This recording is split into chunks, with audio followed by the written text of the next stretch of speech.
Kalau misalnya perempuan, bunga, melati gitu kan ya. Nah, boleh istilah-istilah tersebut dilakukan oleh teman-teman jurnalistik karena memang itu dilindungi oleh Undang-Undang Nomor 40 tahun.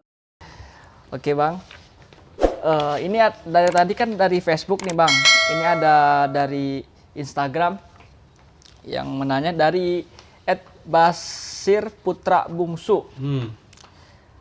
Adakah regulasi penerapan sanksi untuk pelanggar wajib masker dan bagaimana mekanisme penerapannya gitu Bang? Iya. Berbicara dalam situasi COVID saat ini, ya memang pemerintah dari level pusat dan daerah ini kan memiliki regulasi tersendiri dalam rangka menekan penyebaran COVID-19 seperti itu.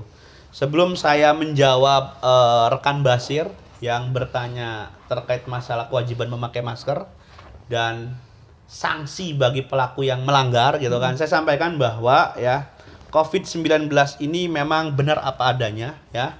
Ini memang penyakit yang tidak bisa kita lihat secara kasat mata seperti itu karena virus ya. Betul. Memang harus orang-orang ahli ya dan alat tertentu untuk mendeteksi penyakit-penyakit tersebut seperti itu. Dan negara kita telah menyepakati bahwa COVID-19 ini sebagai sebagai bencana nasional dan bahkan global seperti itu. Oleh karenanya pemerintah pusat banyak mengeluarkan regulasi-regulasi ini sehingga dari regulasi itu ya turut juga direpresentasikan oleh pemerintah daerah di level gubernur dan juga kabupaten kota seperti itu. Saya coba akan ambil beberapa landasan hukum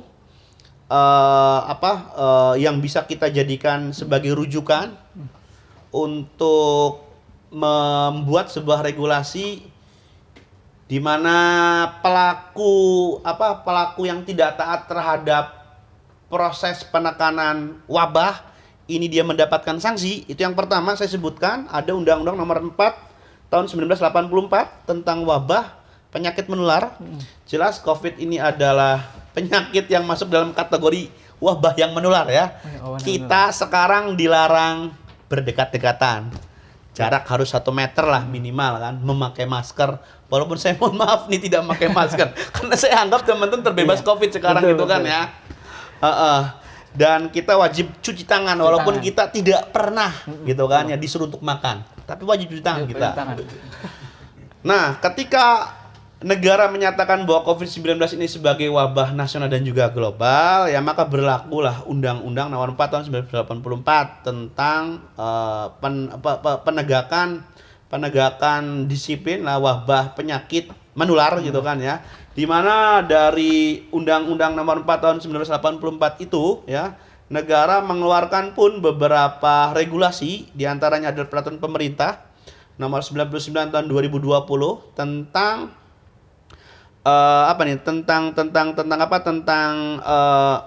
tentang pengadaan vaksin dalam rangka penanganan COVID-19. Lalu ada instruksi Presiden Nomor 6 tahun 2020 tentang peningkatan disiplin dan penegakan hukum protokol kesehatan dalam rangka mencegah dan mengendalikan COVID-19 seperti itu. Nah, dari regulasi yang saya sebutkan tadi tersebut ya, ini pada dasarnya berlaku nasional.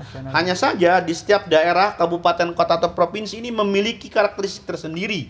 Sehingga di situ ya, pemerintah daerah dimungkinkan untuk membuat peraturan gubernur.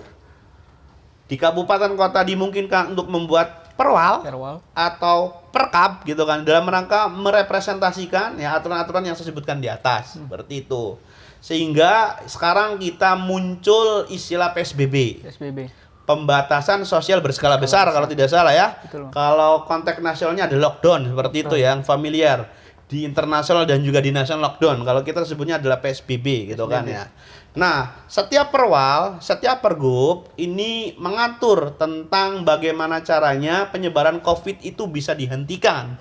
Ketika mereka menyatakan setelah riset yang dilakukan oleh berbagai macam ahli bahwa COVID itu bisa ditekan dengan cara jaga jarak, pakai masker, dan sering kita itu cuci tangan memakai sabun, ya, maka itu dikristalisasikan dalam aturan-aturan tersebut di pergub dan perwal. Ketika aturan tidak memiliki sanksi, maka istilah adalah wacana ompong seperti itu. Maka wajib ini disertai dengan sanksi. Nah, sanksi penegakan hukum memakai masker dan sanksi penegakan hukum yang tidak memakai masker ini umumnya ya berada di peraturan wali kota, gubernur, atau juga bupati seperti itu. Dan sanksi ini setiap daerah berbeda-beda. Ya, seperti di Jakarta ya ini cukup menggelitik juga kan ya. Yang tidak memakai masker dimasukkan ke peti mati gitu kan ya, disuruh melakukan pekerjaan sosial gitu kan ya, disuruh baca teks proklamasi Pancasila gitu kan ya. Nah itu diatur oleh peraturan gubernur atau peraturan wali kota, dan setiap daerah ini memiliki karakteristik berbeda-beda. Namun sifatnya karena ini bukan masuk dalam kategori kejahatan ya. Memakai masker itu ya, saya kira ini masuk dalam konteks pelanggaran di mana sanksinya itu bisa dengan sanksi sosial gitu kan, atau dengan sanksi denda seperti itu. Nah, kalau misalnya di wilayah Banten kayak semacam Serang ya, di Cilegon, dan sebenarnya saya cukup malu sih, saya juga pernah itu dikenakan sanksi waktu PSBB di Cilegon. Saya berkendara di daerah Pasar Kelapa ya, di dalam kendaraan saya lupa pakai masker, padahal masker sudah tersedia tuh, di stop sama pihak yang berwajib, polisi. Nah, kebetulan polisinya ini mantan klien saya juga gitu. Lah kita ketawa ngekek gitu kan ya. Kenapa Pak Bahtiar? Wah, saya di stop gara-gara nggak pakai masker. Mohon maaf Pak, saya menegakkan aturan gitu kan. Karena Bapak tidak pakai masker, Bapak hafal Pancasila nggak? Oh hafal, saya bilang. Ya udah Bapak sebutkan Pancasila. Ya saya sebutkan. Ya ada 5 sila 1, 2, 3, 4 gitu. Alhamdulillah setelah itu saya dipersilahkan kembali. Tetap walaupun kita sebagai penegak hukum, kita tidak kebal hukum, walaupun aturan tersebut sifatnya cukup ringan. Nah, cuman karena memang ini efeknya cukup berat gitu kan ya. Penyebaran COVID ini kan saya kira imbasnya cukup berat ini.